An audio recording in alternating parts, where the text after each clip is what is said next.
મારા ગિરધરભાઈ છે, આપણા ડોક્ટર સાહેબ છે, સંધ્યાબેન છે, બધા મજબૂત છે. સારી એવી રણનીતિ બનાવવાની બનશે અને એ લોકો એમના રીતે જીતશે. કેમ કે આપણી નાની ચૂંટણી છે, એક પંચાયતની, એક તાલુકા સીટની, અને એમાં પણ જે લોકો સત્તામાં છે, અમારા જેવા જ્યારથી સમજતા થયા 30 વર્ષથી ગુજરાતમાં ભારતીય જનતા પાર્ટીની સરકાર છે, છતાં એ લોકો આજે ઘરે ઘરે ફરવા માટે મજબૂર થઈ ગયા છે. ઉપરથી એ લોકોને કડક આદેશ છે, ચૈતરભાઈની વિધાનસભામાં જો તમે સીટ નહીં કાઢો એટલે તમારો વારો આવવાનો છે. એટલે ભાજપ વાળા 10 દિવસથી ઊંઘતા નથી. તમારા ગામમાં રોજે જ આવતા હશે, જોયા છે ને? બધા જોયા છે કે નથી જોયા? રવિવારે દેવમોગરા મેળાના આયોજનની મીટિંગ હતી દેવમોગરા ખાતે.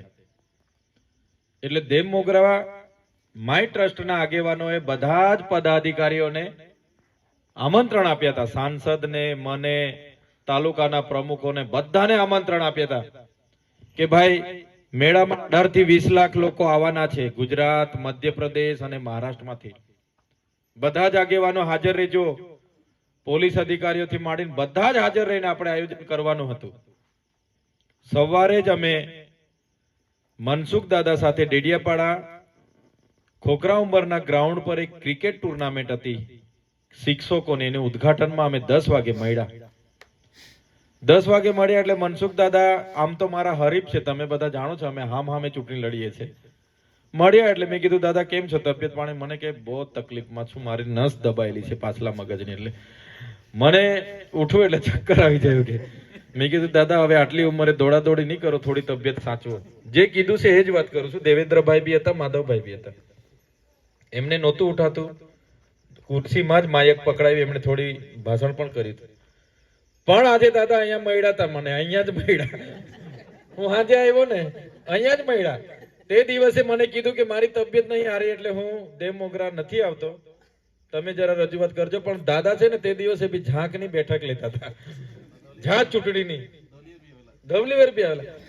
તો એટલું બધું સરકારનું પ્રેશર છે. પેલા બિચારા બીમાર છે તો બી હકના નથી રહેવા દેતા કે તમે જાઓ. ચૈતરભાઈ કેમ ના અહીંયા જીતીને સરકાર સામે બોલે? ચાલે નહીં. ચૈતરભાઈ આદિવાસીઓનું કેમ બોલે? ચાલે નહીં. એટલે ભાજપના લોકોને અહીંયા પડે પથારે રહેવાની સૂચના છે ઉપરથી. એ લોકો ગમે તે થાય, ખવડાવો, પીવડાવો. અમારે ત્યાં તો 3 દિવસ 4 દિવસ પહેલાના ઝાંક બેઠક પર એ લોકોના બકરાઓ મારવાનું ચાલુ કર્યું છે. બકરાઓ મારે છે કે ગામમાં બે. મેં લોકોને કેમ છું, મેં તો આજે જ પ્રચારમાં આવ્યો છું.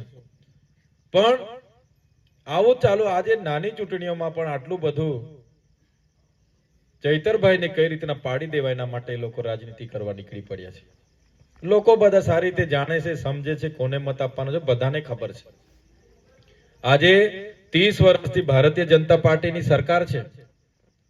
ચૈતરભાઈ ચૂંટાયા અને 2 વર્ષ થયા. બૂમ મારી મારીને ગળું બેહી ગયેલું છે કે ભાઈ અમારે ત્યાં માસ્તરો નથી. 100 નિહાળોમાં પ્રાથમિક શાળાઓમાં 1 માસ્તર છે. પહેલા ધોરણથી લઈને 8મા ધોરણ સુધી 1 જ માસ્તર ભણાવે છે. તમે જોતા હશો મારા વિડીયો. કેટલી વાર કેમ છું, માસ્તરો મૂકી આપો, છતાં નથી મૂકી આપતા. 54 જેટલી આપણી ડેડિયાપાડા સાગબારામાં 54 જેટલી નિહાળો એવી છે, એ નિહાળોના મકાનો નથી. છોકરાઓ કાં તો ગામના કોઈ ભાડે મકાનમાં ભણે છે, કોઈ ઝાડ નીચે ભણે છે, કોઈ સરકારી બીજા કોઈ બાલવાડીમાં ભણે છે, મકાન જ નથી. આપણા નર્મદા જિલ્લામાં કેટલી 12,320 બાળકો તો અતિ કુપોષણથી પીડાય છે.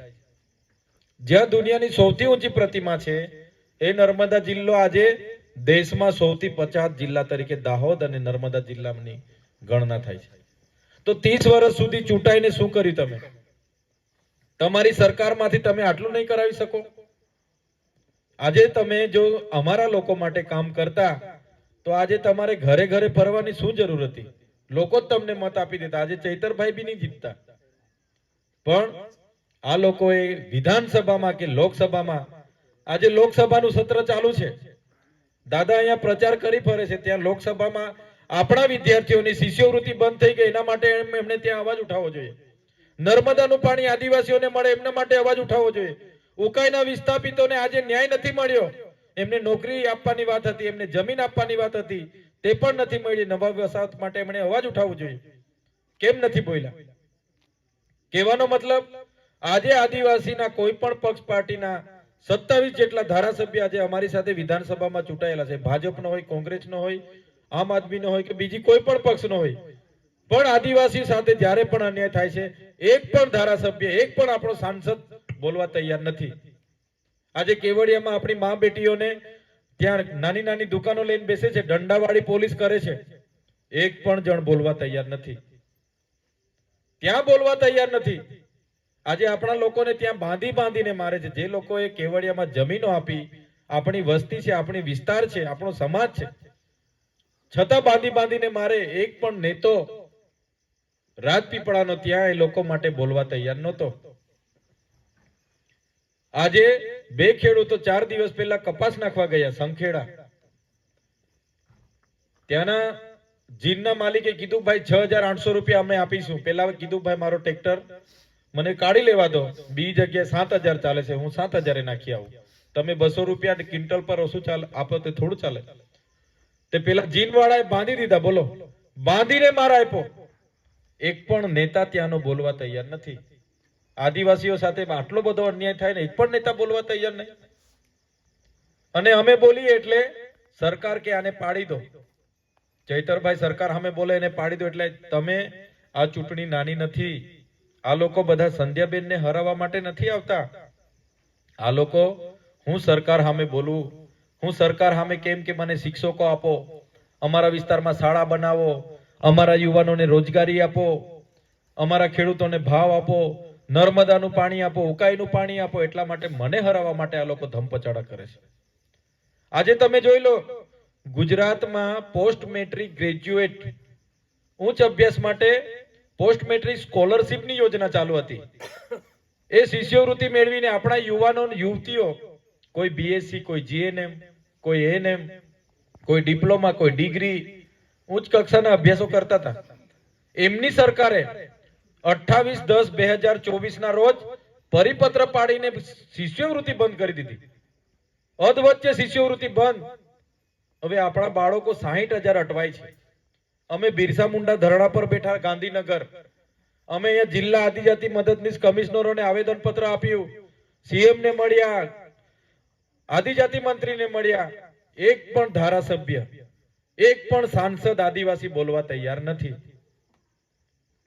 તો આ લોકોને સંધ્યાબેનને હરાવવા માટે નથી પડેલી.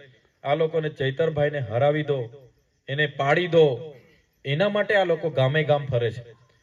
10 દિવસથી સળંગ ફરે છે, 10 દિવસથી. એટલા માટે અમે કહીએ છીએ આ ચૂંટણી આપણા માટે બહુ મહત્વની છે. દિવસો આપણી પાસે ઘણા ઓછા છે, પણ ખોચરપાડા તો ખરું જ, પણ આજુબાજુના ગામમાં પણ આપણા સગા સંબંધીઓ, મિત્ર મંડળોની લડાઈ છે. આજે આદિવાસીઓની યુસીસી લાવવાની વાતો આ સરકારો એમની કરે છે. એક પણ સાંસદ બોલવા તૈયાર નથી. એટલા માટે અમે તો લડીએ છીએ, તમે તો જોયું છે. આજે દાહોદમાં કંઈ થાય, દાહોદના લોકો અમને બોલાવે, કહે છે કે અહીંના નેતાઓ પર અમને ભરોસો નથી, ચૈતરભાઈ તમે આવો. અમારા લોકોના ઝૂંપડા તોડી નાખ્યા. આજે રાજપીપળા નગરપાલિકા વાળાએ ઝૂંપડા તોડી નાખ્યા હતા આપણા લોકોના ગયા મહિનામાં. બધા તોડી ફોડીને ટ્રેક્ટરો ભરીને હટાવી દીધા. રડતા હતા બિચારા. બીજા જ દિવસે અમે ગયા, પોલીસ સાથે મગજમારી કરી, નગરપાલિકામાં ગયા, કીધું કે હમણાં ઝૂંપડા અહીંયા મૂકવા દો, બાકી તમે જાણો, તમારું કામ જાણો. તો ઝૂંપડા મુકાવ્યા અમે. આજે અંકલેશ્વરમાં બ્લાસ્ટ થયો, 4 લોકોના ચીથડા ઉડી ગયા, બોઇલર ફાટ્યું. એમના નાના નાના છોકરાઓ, એમની બૈરી, એમની ઘરના બિચારા રડતા હતા. 12 વાગે બ્લાસ્ટ થયો. બધા નેતાઓને ફોન કર્યો, સાંસદને, ધારાસભ્યને. એક બી નેતા ત્યાં જવા તૈયાર નહીં. કંપની વાળાને ડરે આ લોકો, ચૂંટણીઓ આવે એટલે એમની પાસેથી પૈસા લઈ જાય. એટલે 4 વાગ્યા સુધી, 4 કલાક સુધી કોઈ નેતો કે નેતી આવી નહીં. પછી મારા પર ફોન આવ્યો કે ચૈતરભાઈ, અંકલેશ્વર આવું થયેલું છે, તમે આવો. અમે આ દેવાભાઈ, નિરંજનભાઈ, ડોક્ટર સાહેબ બધા ગયા. અમે તો કંપની વાળાને કીધું ભાઈ શું વળતર આપો છો? આ બિચારાની ધર્મપત્ની, એમના નાના નાના બાળકો તો આજે નિરાધાર થઈ ગયા. એમણે કીધું 3,50,000 અમે આપીશું. અમે કીધું 3,50,000 માં કોઈનો જીવ જાય એ 3,50,000 ની તમે કિંમત કરો છો. તમે એમને વળતર આપો 1-1 કરોડ રૂપિયા, લડાઈને અમે 30-30 લાખ રૂપિયા અપાવ્યા, ત્યારે પણ આ નેતાઓને નહીં ગમ્યું ને અમારા પર ખોટી ફરિયાદો કરાવી. કહેવાનો મતલબ લોકો આજે પણ કોઈ જિલ્લામાં અમે જઈએ છીએ, દાહોદ હોય, છોટાઉદેપુર હોય, ડાંગ હોય, વલસાડ હોય, હું બેહુન મારી સામે બેહીને લોકો પહેલા ઉઠીને લોકોને કહે, હમણાં વ્યારા અમારી મીટિંગ હતી થોડા દિવસ પહેલા, ત્યાંના આગેવાનો ઉઠીને કહે કે ભાઈ પહેલા સાગબારા ને ડેડિયાપાડાના લોકો માટે તાળીઓ પાડો કે જેમણે ચૈતરભાઈને ધારાસભ્ય બનાવ્યા અને ચૈતરભાઈ આજે આપણી વચ્ચે તમારો અભિનંદન કરે છે. ડેડિયાપાડા અને સાગબારાના લોકોના અભિનંદન કરે છે. ગાંધીનગર અધિકારીઓ બી કહે કે આવો ધારાસભ્ય ત્યાંના લોકોએ ચૂંટ્યો છે. અને હું મારા દિલ પર હાથ મૂકીને કેમ છું, આ વિધાનસભામાં અને લોકસભામાં આ લોકોએ દારૂની રેલમછેલ કરી દીધી હતી, પૈસાઓની અહીંયા રેલમછેલ કરી દીધી હતી. મેં કોઈને એક બાટલી કે બિયર પણ નથી પીવડાવ્યો. મારા દિલ પર હાથ રાખીને કેમ છે, એક બાટલી કોઈની કીધું નહીં તમે આ બિયર પીને મને મત આપજો, કે બાટલી એક દારૂની બાટલી નથી મંગાવી. છતાં મારા ડેડિયાપાડા અને સાગબારાના લોકોએ મને આટલી લીડથી ધારાસભ્યમાં અને લોકસભામાં મત આપ્યા છે. કહેવાનો મતલબ કે અમારી પાસે એટલા પૈસા નથી, અમારી પાસે એટલું એ નથી, સંધ્યાબેન પાસે નથી. અમે કોઈના દરવાજા ઠોકીને રાતે જગાડીને તમને પૈસા આપવા નથી આવવાના કે 1000 રૂપિયા લઈ લો ઝાડુમાં મત આપજો, 2000 લઈ લો ઝાડુમાં મત આપજો. એટલા પૈસા અમારી પાસે નથી.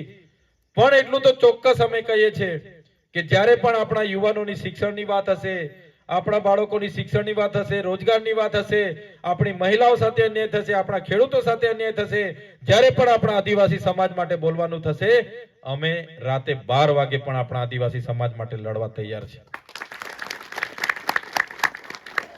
અમે ઉઠીએ ત્યારથી તમે કદાચ જોતા હશો, તમને પણ થતું હશે કે ચૈતરભાઈની શું આ બધા સાથે ઝઘડા છે. અમારે કોઈ પોલીસ વાળા કે જંગલ વાળા સાથે જમીનના ઝઘડા નથી, મારે કોઈ 2 નંબરના ધંધા નથી, પણ ઉઠી બેઠા અમારે લડવું પડે આપણા લોકો માટે. પોલીસ વાળા અમે લડવું પડે, જંગલ ખાતા વાળા માટે લડવું પડે, જીબી વાળા હાથે લડવું પડે, કલેક્ટર હાથે લડવું પડે, ડીડીઓ હાથે લડવું પડે. કેમ કે આપણા લોકો સાથે અન્યાય થાય તે અમને દેખાતું નથી. કોઈ પણ જગ્યાએ અન્યાય થાય અમે ન્યાય માટે લડીએ છીએ. સાથે સાથે આજે ગુજરાતમાં આખું ગુજરાત આપણને ઓળખે છે, માન સન્માન સાથે ઓળખે છે. આજે ગુજરાતમાં 182 ધારાસભ્ય છે, 165 ધારાસભ્ય તો ભાજપના છે. છતાં આજે ગુજરાતમાં નાના ટેણિયાથી લઈને મોટા વડીલો સુધી ચૈતર વસાવાને આજે ઓળખે છે. કેમ કે ચૈતર વસાવા કામ કરે છે એટલે આજે આખું ગુજરાત ઓળખે છે. અને લડીશું, કરીશું. આદિવાસી સમાજના અધિકારોની વાત અમે કરતા રહીશું, લોકોને કરીશું, જાગૃત કરીશું. અમે આ સરકારને પણ મેં કીધું છે, જો આવનારા દિવસોમાં અમારા લોકોનો આ સરકાર વિકાસ નહીં કરશે ને, તે દિવસે આ સરકાર પાસેથી આદિવાસીનું અલગ રાજ્ય પણ અમે બનાવીશું. એનો મુખ્યમંત્રી પણ આદિવાસી હશે ને અધિકારીઓ પણ બધા આદિવાસી હશે. ક્યાં સુધી બેઠીશું આપણે? લડેંગે જીતેંગે, જિંદાબાદ મુર્દાબાદ. ઉઠી બેઠા પોલીસ સાથે લડવાનો. અમારે બી ઘરે બૈરી પોયરા છે, અમારી બી રાહ જોઈએ છે, છતાં અમે લોકો માટે જેલ વેઠવી પડે વેઠીએ છીએ. લોકસભામાં પણ ભાજપમાં લઈ જવા માટે ધમ પછાડા કર્યા, લોકોએ દબાણ કર્યું, હેરાન કર્યા, પરેશાન કર્યા, ઘરનાને જેલો કરાવી, મને જેલો કરાવી કે ભાજપમાં આવી જાઓ નહીં તો પૂરું કરી નાખીશું, ભાજપમાં આવો નહીં તો પૂરું કરી નાખીશું, પૂરું કરી નાખીશું. તો પણ એ લોકો સાથે નથી ગયા અને એ લોકોને કીધું અમે રાજનીતિમાં સત્તા માટે, ખુરશી માટે નથી આવતા, અમે રાજનીતિમાં આવેલા છે અમારા સમાજના લોકોના કામો કરવા માટે આવ્યા છે. તમારી સામે લડીને કરીશું, તમારી સામે લડીને કરીશું. આજે ગામડે ગામડે ફરે છે, અમારા ઉમેદવારને મત આપજો નહીં તો ઝૂંપડા નહીં મળે, અમારો ઉમેદવાર જીતશે તો તમને રેશન કાર્ડનું અનાજ મળશે, અમારો ઉમેદવાર જીતશે તો તમારા રસ્તા બનશે, અમારો ઉમેદવાર જીતશે તો તમારા કટિયાવાળા પૈસા મળશે, તો તમારા ઝૂંપડા મળશે. તમારી સરકાર નહોતી ત્યારે પણ અહીંયા સરદાર આવાસ ને ઇન્દિરા આવાસ મળતા હતા. એ પૈસા તમારા ઘરના નથી, અમારા ટેક્સના પૈસાની આ બધી યોજનાઓ છે.